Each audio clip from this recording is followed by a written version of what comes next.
Attention Northwest Arkansas businesses and talent seekers. Introducing OnboardNWA.com, your hyperlocal job board crafted for our unique community.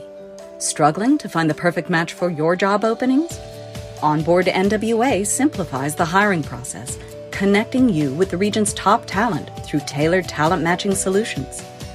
Whether you're an employer seeking expertise or a professional looking for your next opportunity, Onboard NWA is here for you. Discover more at onboardnwa.com, and let's build the future of Northwest Arkansas together.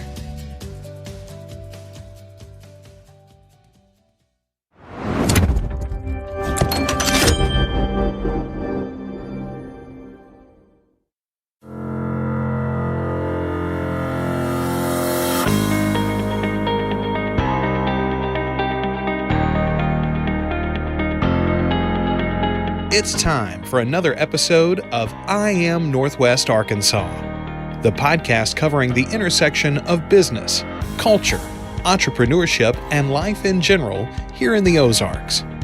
Whether you are considering a move to this area or trying to learn more about the place you call home, we've got something special for you. Here's our host, Randy Wilburn.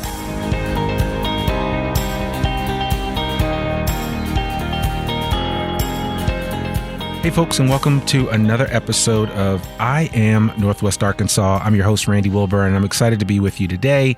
I've got two fine gentlemen that have joined me here on the podcast to talk about a tremendous program that's happening here in Northwest Arkansas. And I don't know about you guys, but I love music. Yeah, obviously I listen to it on the radio or really on Apple Music, but because real talk, nobody ever tunes into the radio anymore the way they used to. So it's just the reality of what it is. It's time-shifted entertainment. But today's guest is part of the Music Education Initiative. And I have with me Orson Weems, who is the executive director and co-founder of the Music Education Initiative. And I have Greg Thompson, who is, well, Greg has many hats. And we'll start off by saying he's on the board, and I guess he would be a co-founder of the Music Education Initiative. He's also the director of events at the Downtown Springdale Alliance. Shout out to Jill Dabbs and the guys down there. And then he's also chief creative officer of Al Bell Presents. And for those of you that don't know about Al Bell, you need to Google him and check it out. That's right. So Google, yes. But I'm hoping at some point in time that maybe do an episode on some of the, because you just don't realize how many talented people that we have right in our midst, really talented people. And, you know, I always believe in giving people roses when they're alive and not when they're dead. So, you know, that's the way it should be. But without further ado, gentlemen, welcome to the podcast. Thank you for having us, Randy. Finally. Yes, it's been a while. So glad to see things moving and grooving, and kicking off 2022 with you all is just fantastic for us. Yeah, no, it's great. And you know, you and I, and Orson, you and I met at the Roots Festival. We had a socially distant meeting at the Roots Festival. Right. You had your mask on. I had my mask on. We were all, you know, trying to be responsible this past summer as the Roots Festival was able to kick off another event. And shout out to Bernice and Brian and Jeremy and all those guys over at the Roots Festival. We love them. Yeah. We work with them for years. I've known Brian for many years, even from a connection at UA. And we support them and Al Bell and Al Bell Presents team. We've supported them, done programming with them, and it's good for us to see that festival, if you will, just really blossom even during the pandemic. When they did it this year, was just, well, in 2021, it was really fantastic. I think people were just excited to be out. Weren't they? They sure were. Yeah, it was a good time. It was a really good time. And good food. Oh, yeah. Oh, yeah. So, yeah. I met you on my way to get some right, food. Yes, absolutely. Absolutely. So, that's right. No, and absolutely. But no, it's great to have you guys on. And one of the reasons why we wanted to bring you on is because you're doing a new program. And I'm always trying to bring a well-rounded presentation of what Northwest Arkansas is all about. And music, actually, entertainment is a big part of Northwest Arkansas. And so I would love for you just to kind of, well, you know what? Why don't you tell us just a little bit about your background, Orson? I mean, you are a former Razorback. And right. So we got to call those hogs while we got you here. And they just showed up in the Outback Bowl and you know, they look good, got a new coach, but just tell us a little bit about yourself. Well, my love and time that I spent in Northwest Arkansas started literally back in 1976 when my oldest brother came to UA. That was my first introduction to Fayetteville. Then I had another older brother to come in 79. And after that, I was recruited heavily out of high school, out of North Little Rock, Northeast High School, to play ball. And I decided to come to the University of Arkansas because I didn't want to go somewhere else. As I would think back then as a young person, that I wanted to go somewhere else to make them better. I wanted to stay in the state and make Arkansas better. So my relationship. Say that again. Yeah, I want to make Arkansas better. We need to have some of these young boys that can really ball down in Little Rock to hear that. Yeah, so, I think that will be something, and the folks that are here now, I think will touch base with that. But a lot of times the discipline that we had at the time was something that we'd be interested in, and to try to get them. A lot of things have happened recently that would keep some of those folks you're talking about, those young guys, they're occupied with some other things. No, I understand. And we need to be aware of that. And my wife and I have, over the years, helped bring kids to UA. We've done ACT workshops and all of that. And that's literally how I met Brian Hembry years ago. And then I met the now Chancellor, Dr. Charles Robinson, during some of these same workshops back then for years ago. But I came here, went here, moved, worked here after graduation, stayed in Northwest Arkansas, worked in Springdale for years, know the area very well. My son was born at Washington Regional, the old Washington Regional. So we've had a lot of lineage and a lot of family here. Just so many people in our family went here, got degrees. My sister went here. She's got even a post-grad degree from here. My son went to NWAC. My daughter graduated from Walton College. She was one of Matt Walter's first people in supply chain management. Wow. So we've got a long lineage of just being here in the area. And I've also been on so many boards with UA, from the Letterman's Club to the Arkansas Alumni Association. Just proud to have been associated with the university on such a level, and always had a commitment. Even when I go places, probably have a Razorback cap in my car or in my luggage, or wearing it on the airplane or something like that. But it's just been a lovely area. And it's one that I wanted to get back to. And it's almost as if I never left. Yeah. I was associated with so many different things, games and all the boards, but we would keep coming back to see how we could help. I was over at Walton College. I was in the Diversity and Inclusion Board when that was opened up with Dr. Lofton over there. And just whenever I was asked, I tried to be available to see what I could do to help. Sure. And it was that point that over the years, I think, since you mentioned Al Bell, that he had come back to Arkansas from having been out in LA and done so many things in the music entertainment industry, that he had told me he wanted to do something for Arkansas. As a man born in Brinkley, Arkansas, he wanted to do something in Arkansas. And he and I talked, and one day he said, I think I want to do something. And I said, well, let's look at Northwest Arkansas. So that's been a few years ago, GT, and I actually met GT, who he was working with. I think you were working with Al at Alpine or something, but we met at this concert. Since you like music so much, Randy, we actually met at Frankie Beverly and Mays. Yeah. Oh, yeah. Frankie Beverly. Yes. Come on. It was Frankie Beverly and Mays. Yeah. Keith Sweat and the Bar-Kays. Oh, come on. Okay. Yeah. Yeah. It was throwdown. So it was a good meeting. Oh man, listen, I saw Frankie Beverly in Rock Creek Park in Washington, D.C. I mean, Frankie Beverly was, it's Frankie Beverly is great. So, that takes me way back, and I'm starting to hear songs in my head. So, but no, so.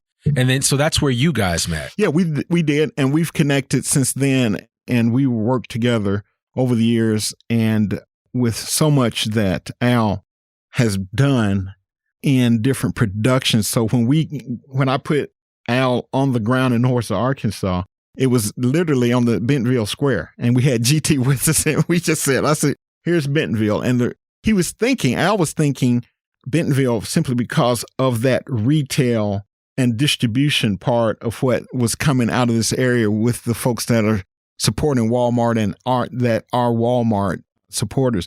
And from that point on, I think that was the end of 2016, but he had been up here over the years. GT performed up here over the years with his band.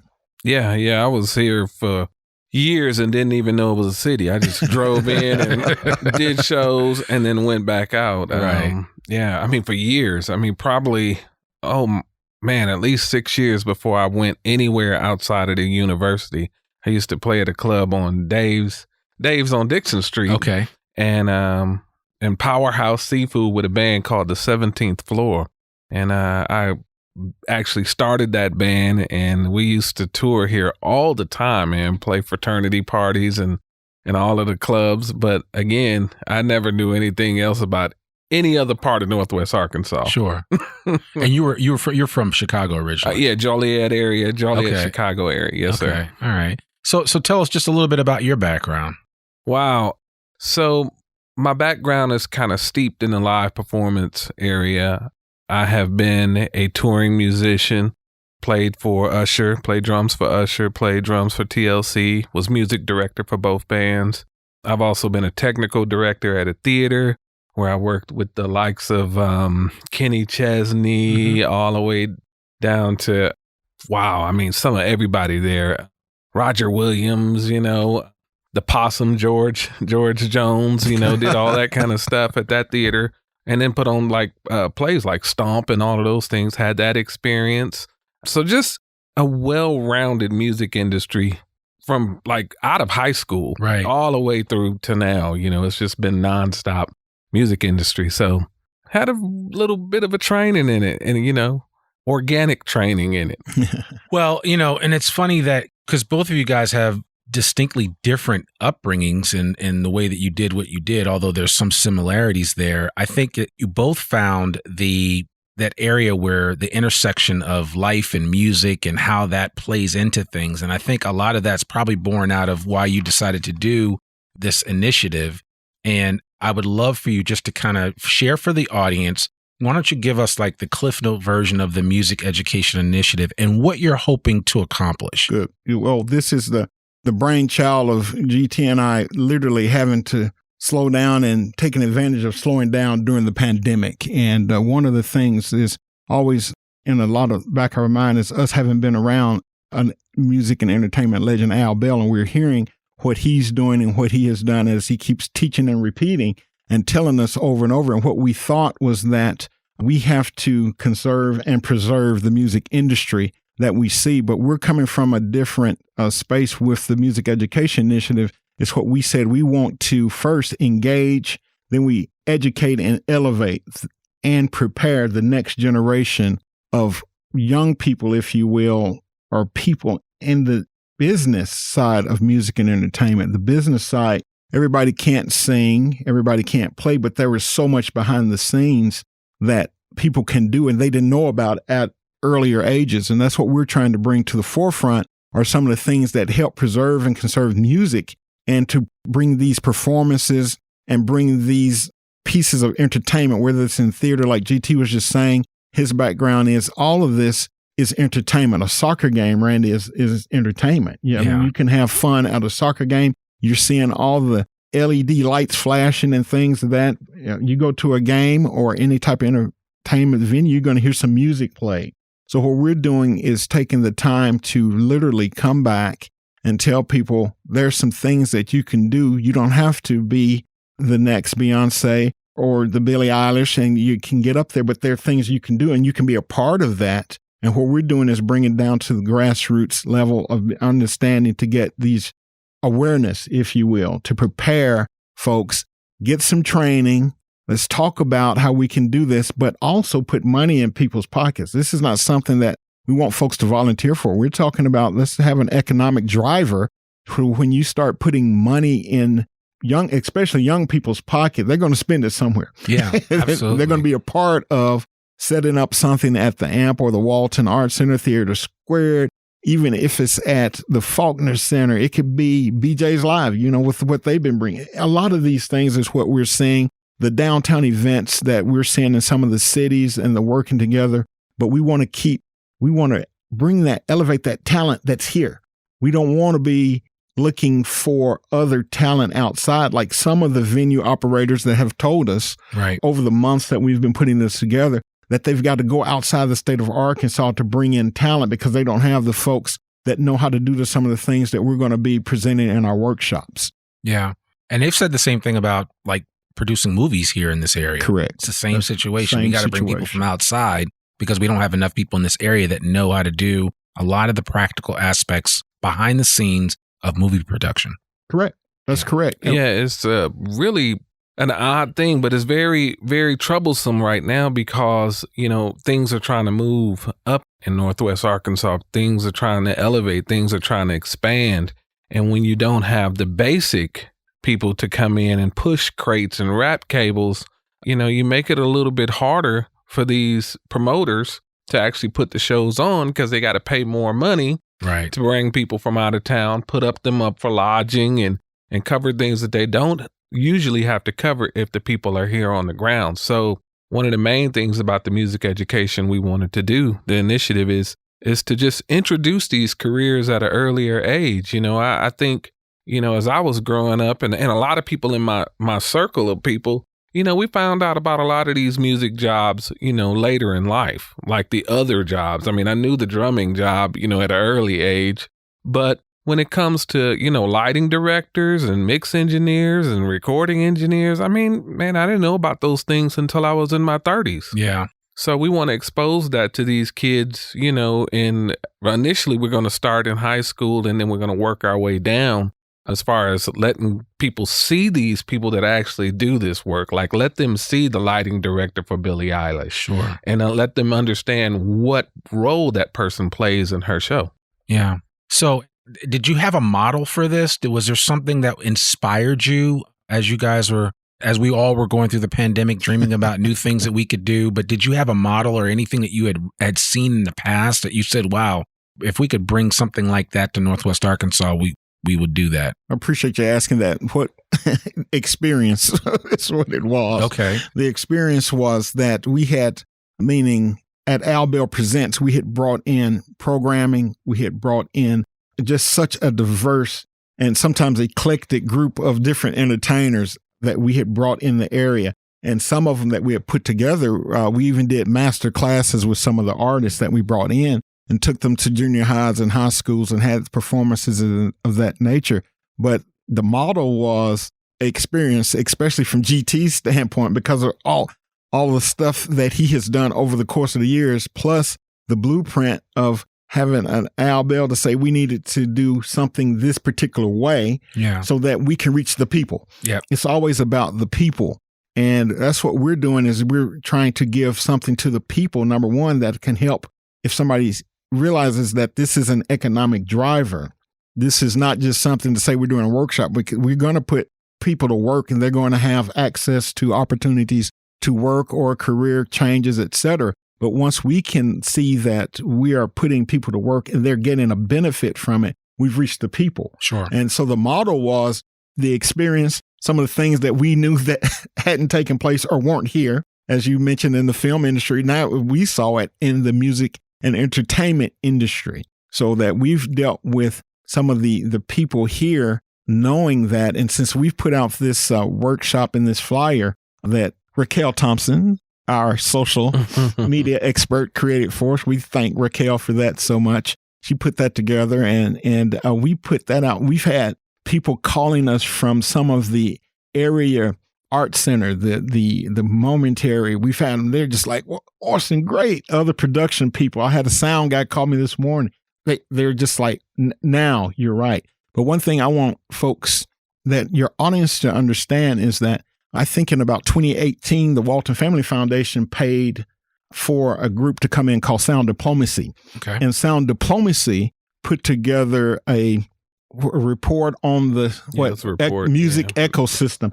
It's on the Northwest Arkansas Council's website. Yeah, I know. Yeah, so, I'm going to link to that in our show notes. Cool. And what they did was Sound Diplomacy came back to, as from my standpoint, to say, you don't just need to think when folks say music or playing at one of the bars or one of the restaurants or coffee houses in this area, that it's just something somebody wants to do as a hobby. Yeah. Folks are making a living from this. They need to make a living from this. Artists need to make a living from this and be appreciated. But that economic impact of the music and entertainment industry was a big deal. in Northwest Arkansas. And people need to realize what this industry and what can happen from here with Northwest Arkansas, with so many different entertainers, people and artists that are performing the places where they can. And so all we're doing and want to do is to enhance that and let people know that they don't have to go to LA.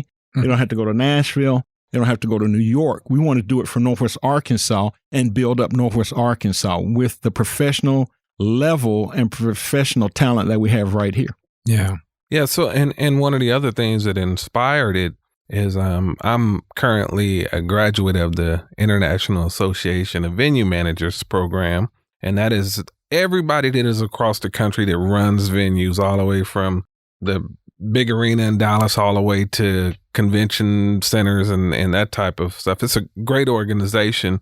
And we were having discussions just this past summer about the lack of workforce development and the lack of workforce in this field. But this is going to be the biggest touring year ever, probably in 2022, assuming that, things mellow out a little bit. Right. But it's going to be one of the biggest touring years because you've had artists that have had to sit for 2 years that normally would have been able to make their money balanced throughout the year by going out once or twice. But now you got 2 years of just being able to do nothing. So all of these artists, legacy artists and other artists are like, man, I got to get out here on the road. I got to make some money. So that creates a whole nother backlog of people that are trying to perform. So when you get up here, and the unique thing about Northwest Arkansas is you do have Bentonville, Springdale, Rogers, and Fayetteville. So you're not just talking about one city. You're talking about 4 cities that share a lot of the same production elements and the same production people. So now you have a major shortage in the region when it comes to just people to get involved with these shows. So, I mean, we've seen that and we've been having those conversations with people and they've been like, man, we need some help. We need some help. But we realized that nobody really was leaning into, well, how do we solve this problem? Yeah.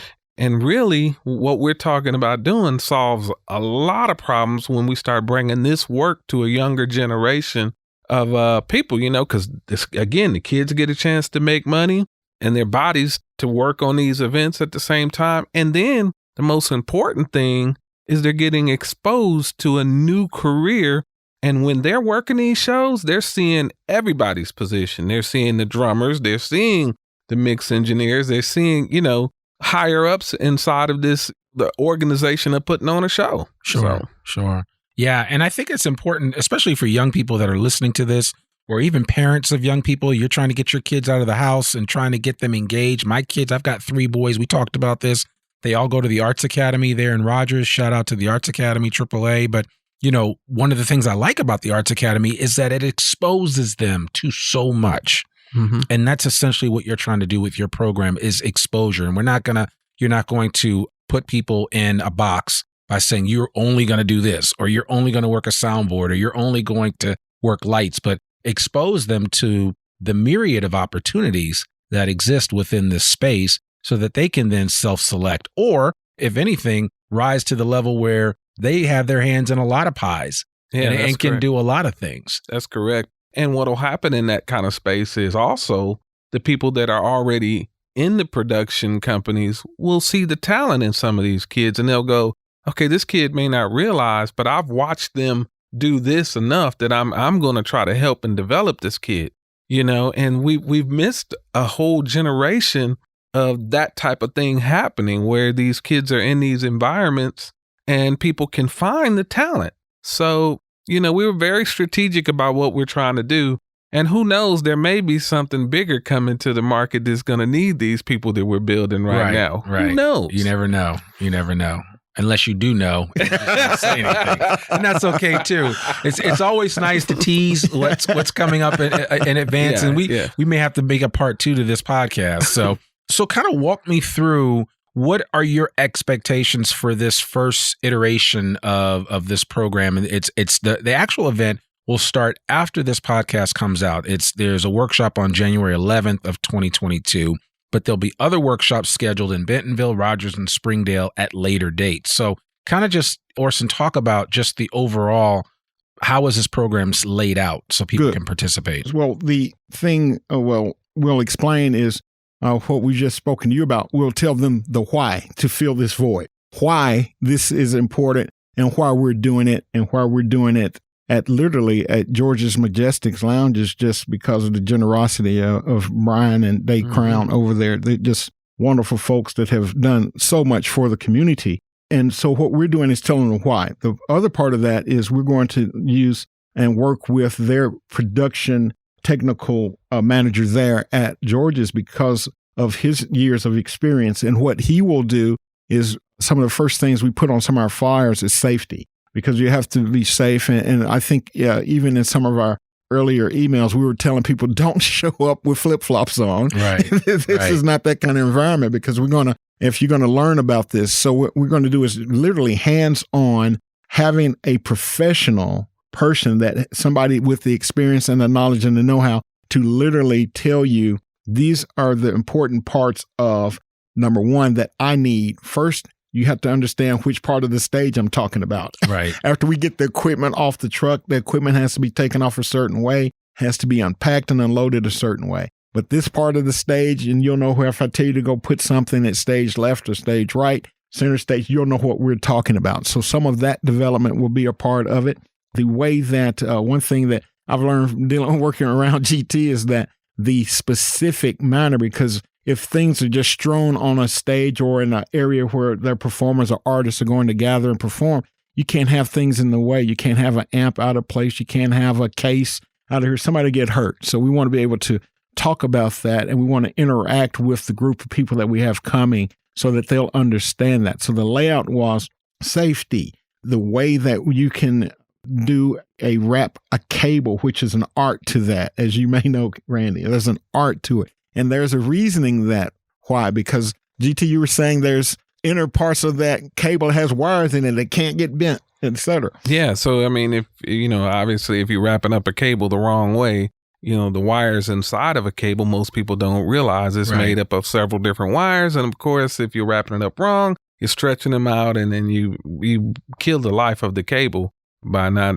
handling it properly. And, as you get into more of the higher level of production, those cables get a lot more expensive. Oh, absolutely. So, yeah, I see you looking at my cables, man. Yeah, I noticed there's a couple of kinks in a few of them, but I do understand cable management, but that's like a whole thing. I mean, it really is. You don't think it's a big deal, but it really is a big deal, especially because, like you said, it's one thing to do something at JJ's or at George's Majestic or even at the Amp, and then you go on the road and you're working for Coldplay or some other big band or big group, and it's like, I mean, everything that you touch, you talk about millions of dollars worth of equipment. Sure. Yes. Sure. Yeah. I mean, in those environments, everything is moving fast. Everything is moving very fast, and so they don't have time to sit and explain every single detail. And when they do have to take that time, it takes out of the whole progression of the day, because they had to spend an extra hour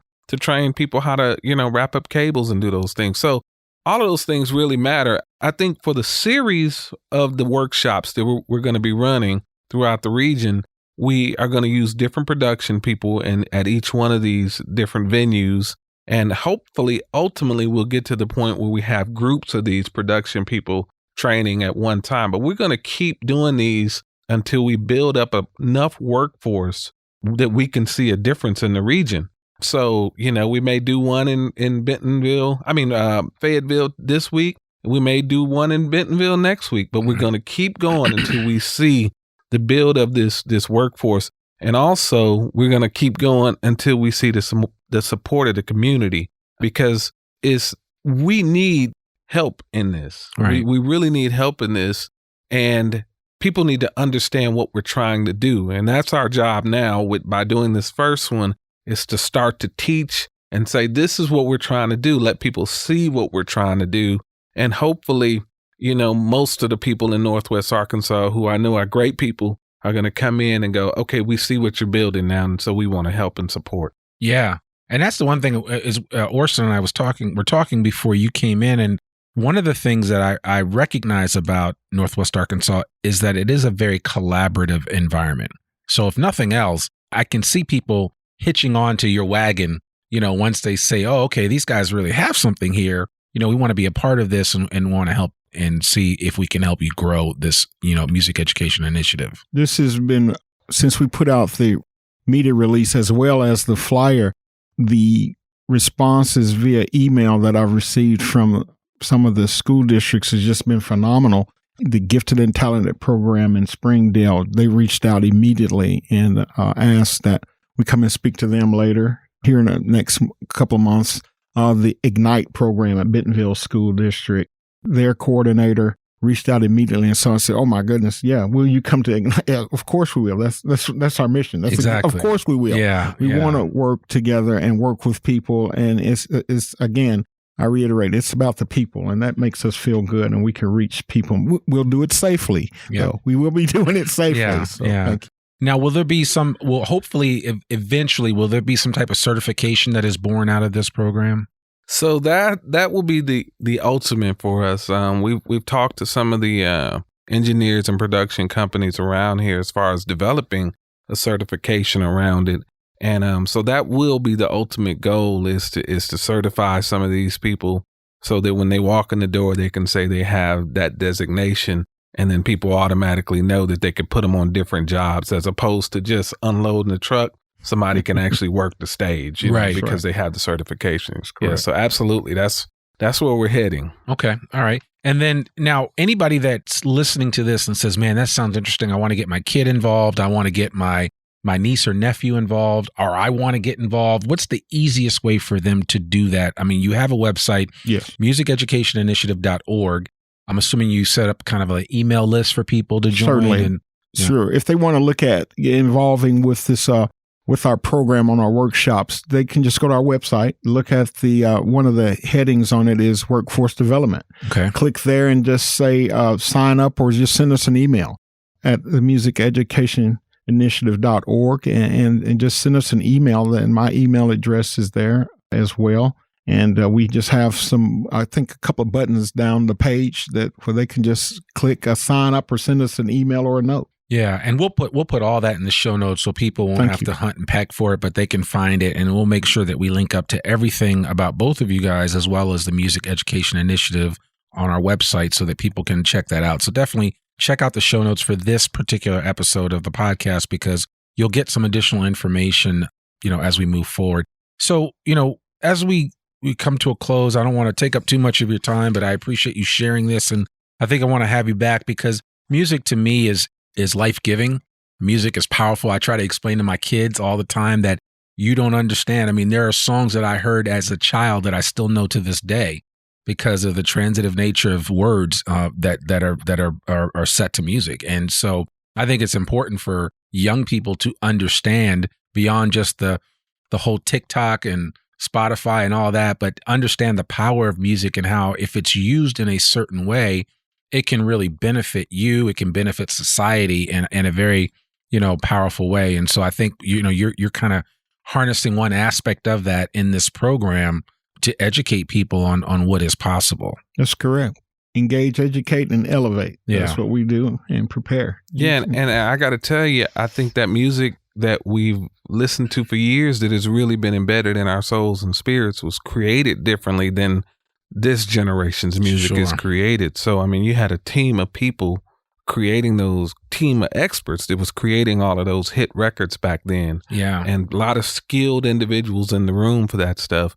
This generation's guys, one guy can go in the room and program a keyboard or drag some loops offline and create music. So some of their music is a little bit challenged to have the same spirit that our music had. So we have to get to the point where we're educating, again, students and young people on how this music was created and what it feels like to be in a room with 10 people creating that record as opposed to one. Right. So this music will come back. I mean, because it's so popular. Catalog music is so popular right now. I was listening to something this morning that said Creedence Clearwater Revival was one of the biggest vinyls that was sold in 2021. I was like, well, look at there. And Queen. Yeah. And Queen. Yeah. So the kids are searching for it. They are. They really are. Well, go ahead. Well, I was just going to say when GT mentioned the experts, that's what we've been fortunate enough to have and developed over the years are the relationships that we have with the folks that would be considered the experts and who we've been around and that we can reach out to for some of our other programming that we will present through the Music Education Initiative. It's for us to bring in these experts and to share and to talk about the why, when, and how they got started, et cetera. That's some of the things that we wanted to do as part of our mission and as part of our statement to bring. And we're just going to do it for Northwest Arkansas. We don't have to go anywhere else. You don't have to go to L.A. Come right here, Northwest Arkansas. We have the answers right here. Yeah, we do. And the workforce development is just one piece of what the Music Education Initiative does. We are going to be creating a virtual portal that will house short videos of these careers and of these people that are like, lighting engineers. And it'll be a little story about what they do, where they came from and their skill set. That's going to be a major part of what the Music Education Initiative does as we share this with music educators. So, well, I love that. I love all of this. I think this is exciting. I want to see if I can get my kids involved because they're at that age where this is the kind of thing that my oldest, especially, he's recording music because they've got a studio, as you know, at the Arts Academy. Wonderful. So, but and every kid doesn't have access to that. Right. So I think it's important when when the opportunity presents itself to make it available to the widest group possible. How old is your oldest? My oldest is, he'll be 17 on Friday. Oh yeah. Yeah. Great. So yeah, he'll be 17 on Friday. Yeah. So, so I'm going to talk to him about this tonight when he gets home from basketball practice. So I'd love to get him involved. Is there a cost for the program? Buddy, we're no cost at all. We're just thankful that we have some wonderful sponsors for this program, and that's Georgia's Majestic Lounge as a sponsor, as well as Al Bell Presents. And we have some good volunteers working with us, and our families involved, and it's just exciting to be around and to know it's really positive, and we want to share this. We even did one of the flyers in Spanish. Yeah, I saw that. Yeah, that we could reach out to that community, the Spanish-speaking community, and we're open to that. And we're even going to have, as this program gets a little bit larger, we'll have some Spanish-speaking instructors as well to take some over into a certain group. That's some of the things we're working on. So we want to be able to be community-minded, as we have been and should be all over all these years. We're just glad to share this, our relationships and experience and empathy for what we're doing, and love it from here. And will there be any attempt, maybe not now, but in the future, to memorialize this via video as you do these trainings in the future so that you can make those? I mean, I don't know about you guys, but I always like if I go to take a class, I always like hearing that class later on or something like that, just to kind of reinforce what I learned, right? I'm not that one and done guy. I've never been. I always need to hear something more than one time, but will you guys be offering that as well? Absolutely. At some point, we'll do that. That's definitely part of it. Yeah, that's definitely the content is a big part of what we want to do, especially after going through this whole virtual thing. And really, which one of the things that also spawned us to create the program is we wanted to be able to give these kids something while they were at home when we first were going through COVID. Sure. But yeah, the content is a major part of where the Music Education Initiative is going, plus being able to bring people into the schools actually personally and film that as well. So, I mean, if we bring producer Steve Jordan in with the school, we will film that and it will make that available to students of, specific music educators. So. Sure. Okay. All right. Well, that's perfect. Anything else that you guys want to share? I think we've kind of covered a lot of this, but I want to just make sure our audience knows that they need to access information on the Music Education Initiative at their website, musiceducationinitiative.org, and find out all the things that Orson and Greg are doing to expand and to get this program off the ground, because it sounds like it's going to be great. But any last words or thoughts that you want to share? Yes, I do. I want to tell, this is we're not new to the area. We've been here for years, and like I said, over the years, but I really want to thank you, Randy, for us connecting again, for us to be able to have this method for which we can reach out and let folks know what we're doing. I thank you for your podcast and your experience and knowing in the community things that you do and how well that I Am Northwest Arkansas is doing. We thank you for that and having us today. Yeah, no, I appreciate that. Yeah, I echo the same thing. I think it's amazing what you're doing.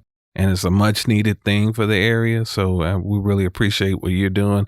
And we would love to talk to you about everything we're doing, and come sit down and hear what you got going on. Right. And you tell us about Northwest Arkansas. Sure. No, well, and I appreciate that. Sometimes, as I was sitting here thinking about this, it's one of those things where, as I told you guys, and I've told this audience all the time, I created this podcast because it was what I wanted to hear before I moved here, so that I would know what I'm getting into. And I think that, every podcast can't be about, hey, where's the best restaurant? Where's the best this? Where's the best that? Sometimes it's just got to be about the fabric that is Northwest Arkansas. What makes Northwest Arkansas special? And what I think makes Northwest Arkansas special are people like you that have taken the initiative and said, you know what? Here's a hole. Let's fill it. Let's find out how we can make this even better. Correct. And so you guys are part of, with what you're doing with the Music Education Initiative, you're part of why Northwest Arkansas is on the cusp of something great, I think, in my estimation. And I might be a homer for saying that, but the reality is that, we're only as better as the version that we have right in front of us. And I think we have to continually be iterating to improve upon ourselves so that we can, create that best version of ourselves. And you're helping that happen right here in Northwest Arkansas with the Music Education Initiative. So Orson Weems and Greg Thompson, thank you guys so much for joining me today on the podcast. We're definitely going to have you back. We will make sure that everybody knows about this program. I'm going to tell people both near and far why this program matters. If you're just moving to Northwest Arkansas, you need to connect with these guys when you get here. And if you're here in Northwest Arkansas and you are musically inclined, you have some type of draw to the performance arts, you don't know what it's all about, but you want to get that initial introduction. It shouldn't cost you money to learn about what is possible. So if you have a young person in your home, or if you are looking for a second career or a second opportunity, this is that opportunity for you. So please check out the Music Education Initiative and see what Orson and Greg are doing. You will not be disappointed. Thank you. Thank you. Absolutely. Absolutely. Well, there you have it, folks. Another episode of the I Am Northwest Arkansas podcast. To learn more about us or to read or download the show notes from today's episode, visit IamNorthwestArkansas.com. You can listen to this podcast and sign up for our free newsletter to keep up with us and all things NWA. Sign up today. You can also follow the I Am Northwest Arkansas podcast wherever you listen to podcasts. And please consider rating and reviewing us on Apple Podcasts. Our podcast comes out every Monday, rain or shine. I'm your host, Randy Wilburn, and we'll see you back here next week for another episode of the I Am Northwest Arkansas podcast. Peace. We hope you enjoyed this episode of I Am Northwest Arkansas. Check us out each and every week, available anywhere that great podcasts can be found. For show notes or more information on becoming a guest, visit IamNorthwestArkansas.com. We'll see you next week on I Am Northwest Arkansas.